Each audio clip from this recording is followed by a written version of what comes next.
टंडोमोहन खान ज़िले जी अवाम लाइ तफ़री गाह हूंदे बि का तफ़री गाह मौजूदु न आहे। मीर ग़ुलाम अली पार्क बि तबाह बणियल। सईदपुर चकर बि ख़ूबसूरती ॾींदड़ जबल ते जॾहिं घुमण वियासीं त जबल ते बीठा हुआसीं त चो तरफ़ ज़मीन जी आबादी करे ख़ूबसूरत मंज़र ॾेख ॾेई रही हुई। जॾहिं जबल घुमी रहिया हुआसीं जबल खे विरां ॾिसी काफ़ी तकलीफ़ थी। एॾे वॾे सुहिणे जबल ते बरसाति जे करे जड़ियूं ॿूटियूं ॾिसण में आयूं जंहिंमें ला इलाज बीमारी दवा ठही सघनि थियूं।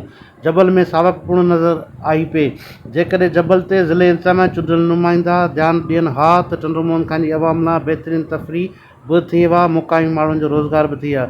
वरी थोरो अॻियां वियासीं तारीख़ी माग सुदुरियुनि जो ठल महात्मा गौतम जो स्टूबा ते वियासीं त एतिरो ज़ुल्म तारीख़ी माग ते। कुझु टाइम अॻु में फैक्ट्री लॻाई वई हुई जंहिंमें सिरूं रेती किरिश्मा वाटर खे ठाहिण लाइ ब्लॉक ठाहिया विया, जंहिंजी सोशल मीडिया ते ख़बर हलाइण खां पोइ को बि नोटिस न वरितो वियो।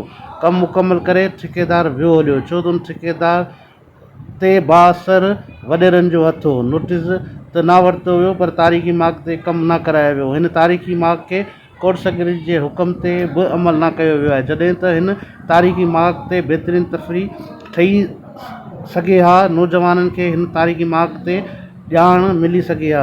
ॻोठ जॾहिं हाजी नूर मोहम्मद गोपांग जे रवासी ॿुधायो त हिन तारीख़ी माग जी मिटी बंजर ज़मीन में लॻे ज़मीन आबाद थी वेंदी।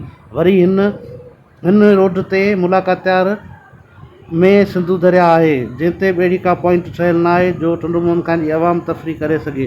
शहर जे विच में वंदड़ गुनी ते बि का तफ़री गाह बि ठहियल न आहे। अॼु जे ॾींहं ते या ईदनि ते घुमण वारी मौसम ते असांजी अवाम हैदराबाद कराची किंजर थर वग़ैरह घुमण वञनि था, पर असांजे ज़िले में तफ़री गाह ठहियल न